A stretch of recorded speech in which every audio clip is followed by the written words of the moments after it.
Before we dive into the products, I want to let people know something that's small but huge, okay? Our customer service at FASS, we go through continuous training.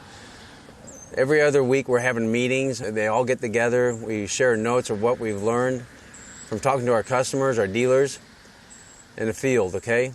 And with this ongoing training, we've really improved our customer service over the last 2 and 3 years, okay? And with that being said, we've overemployed people there, so when you call, there's a better chance of getting someone on that phone and not getting a voicemail. I can't guarantee it because sometimes I believe there's a conspiracy to wait for everyone to call at once. But we've overstaffed it, and with us overstaffing like that, we have more of a chance of getting your phone call when it comes in, so we can help you right then. Now, something else that's particularly that I take pride in is that we're open from 7 in the morning till 7 at night Central Standard Time. Our competition is open from, if you went by Central Standard Time, from 7 in the morning till 4.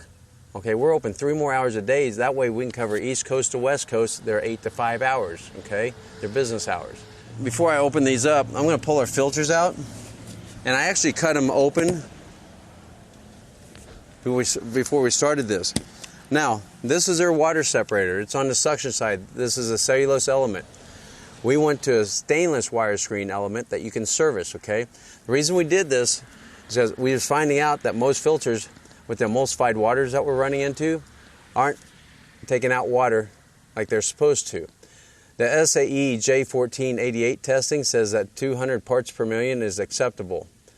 When we ran their test and sent it in for laboratory analysis, they came back at 394 parts per million, double what they want, okay? This is just taking out particulates, large debris and all that to help protect our gear and to cut down on cavitation. That's why the new Signature series has a whisper technology to where it's so quiet even on the large volume pumps, high pressure pumps, okay? So now we haven't covered water yet on us. We have on them and they're not succeeding, okay? By the SAE standards. They use a cellulose element here also. We use a microglass element with extreme water separation capabilities, okay?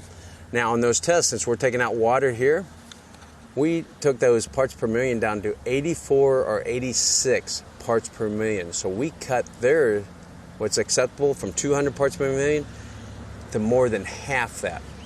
So which one do you want delivering fuel without water to your injection system, and then let that fuel sit in your injection system? Okay, now take a look at this also. Look at the size difference, the diameter and the height. All these changes, the differences that I'm going to be telling you about today cost money. That's why I'm not afraid. Okay, side by side, you know, when we're looking at these units, there are a lot of similarities in price too. But look at that. Now, they're a little bit taller than we are here. Nice little surprise here. Microglass is 400% more efficient than cellulose. So if they wanted to have the same effective rating as what we have, they would have to take this filter and times it by 4. We did it in a smaller footprint with microglass with extreme water separation capability. Go to our website and you can see how many filter cross-references there are on our website. I believe there's at least 25 on our website. You can go to Napa. You can be out at the Little America out in Wyoming on I-80. Need a filter? You can go in there and get 2 FS1000s. It'll go through on both places here. Okay? You cannot do that with our competition. You need to call them or go on the forums and you can maybe find some cross-references. Their water separator is not too hard to find. Try to find their fuel filter. Now we're going to be comparing their 200 to what could be, this can be almost anything, okay? Because it has the bigger motor on it. And I'm going to get into that in a minute. But they're 200 gallon per hour versus our 125 or our 250 and our 290. The only thing that's different between our 125 or 250 and our 290 is the size of gear that we put in it and the spring, okay? But all those that we're talking about, we have a bigger motor for all those. They use basically the same size motor, all right? Right here, they use a 1/2 inch 1/2-inch suction line. If you go to ours on the suction side, look at this right here. We go to a 5/8. Anything over the 165 gallon per hour or over the 20 PSI, we go to 5/8 suction line. Okay, we feed it with a 1/2-inch line because you're good there, but that cuts down on your cavitation, helps improve flow rates. Little details like that right there that most people don't look at. Now, this is another cool item right here. A little detail that most people don't know, but in designing the Signature Series out in our Connex box, we have 60 units running at a time, okay? We were able to tell a difference in the resistance from motor to motor to motor, because we used to use Deutsch connectors, just like our closest competitor, but we're always improving. We wanted that solid 1 million mile motor. We have that now. But look at this right here. Look at these spade connectors. Look how much connection surface you have. That reduces heat, reduces restriction. These are pin connectors. They're not near as strong, not near as consistent as this. We went through 2 years of testing to find this connector and make sure it's consistently good through the weather. Now, if you peel this back, 14 gauge wire, 10 gauge wire. You can see that diameter difference right there. Okay? The reason I'm not afraid to show you this, again, you have to spend money to get this. You have to raise the price of your product or cut your profits. And we have a good balance. If you take a look at their pricing, we have that good balance. Okay? And you know what? Copper is expensive. And you can feel the weight in this. The weight difference. That's money right there. That's quality. Okay? I'm going to pull the units out, compare the units side by side.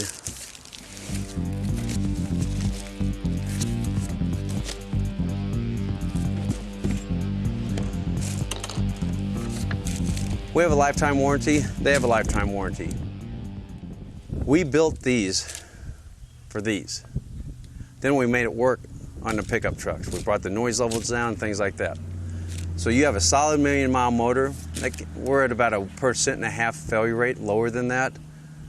We don't want you to have to use this, but we're here for you if you need it. Let's unbag these.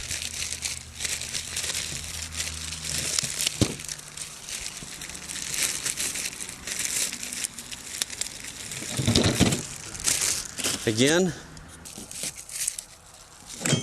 WeatherPack versus Deutsch. This one actually got cracked in shipping. That could happen to anyone. Spade connector versus pin connector. A lot less resistance here than here. But here's what's interesting. Come up in here and take a look at this. Look at the motor size. I stopped the housing right here. Look at this motor size. We go to a much bigger motor when we go over that 20 PSI and or over the 165 gallon per hour. That's why they last so long. See that? That's a lot of expense right there. That's why our motors do last though. That's exactly why. Here's another thing missing on theirs. Look at this. I can't even stick my hand down in here. That's good in a way of making it more compact, but what you sacrifice is right here. See this? We have a fuel manifold. So when the virtually pure fuel goes up here, just like on theirs, if I take that one off,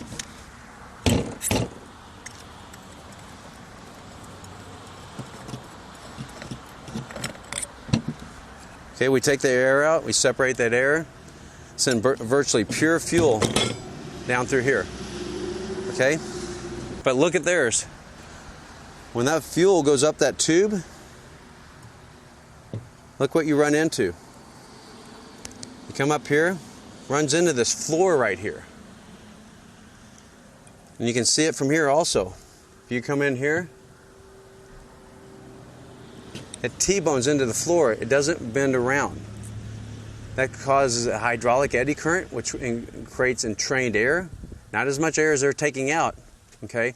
Slows your flow rate down and creates noise. Goes over to a 90, does the same thing, and then it goes out. Okay? I'm going to pull ours out. Virtually pure fuel goes up through this draw tube, goes up through a 5/8 ball cut. Makes it more rounded. You know what? That would reduce my retail price by about $30 to $40 if we took that out. But I want quality first. Why did you go with 5/8? Well, here's what we learned a long time ago. We had this basic kind of suction down in a tank in one of our suction tube kits, our bulkhead fittings, and I had a 1/2-inch straight cut. With that 1/2-inch straight cut, I was noticing about 2 to 3 decibels of cavitation noise.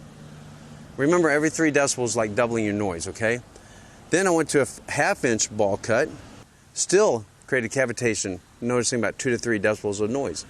Went to a 5/8 straight cut, because ball cuts are more expensive. Went to a 5/8 straight cut, still the same noise, couldn't get rid of it. So I went to a 5/8 ball cut and got rid of the noise. It's like a mandrel bend in your exhaust. We have it, they don't. That's another expense right there. We have the bigger motor, they don't. Another expense right there, okay? Now more ball cuts are throughout here on the 1/2-inch line. This is 1/2-inch plumbing throughout the system. This is 3/8. Remember what I told you about diameters. Every time you double your orifice, you quadruple the flow. I am not doubling the orifice of a 3/8, but I am enlarging it. We even put angle cuts on the fuel entering into the fuel system to help direct the flow. Just little things throughout the whole system. We even ported the plumbing to our gear. It's almost like porting a head on an exhaust system. We actually have it matching the gear.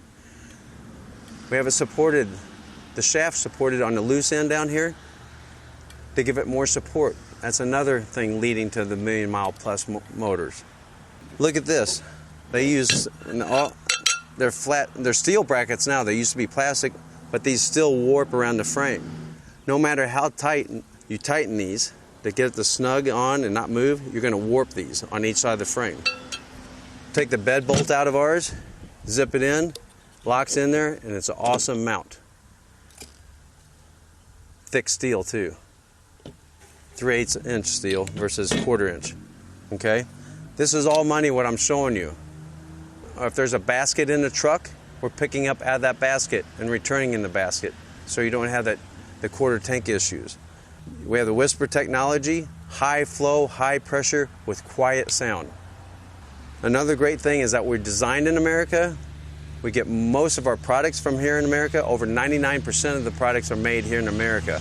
Found out not too long ago that if I just change my motors and the bracketry over to China, I put over $400,000 to the bottom line. We support America, we support U.S. citizens, and that's what we're here to do. I'm going to roll the units to their side. Their return comes out, goes back to the tank, okay? Ours goes back to the tank. Well, some of theirs goes back to the tank. All of our return goes back to the tank.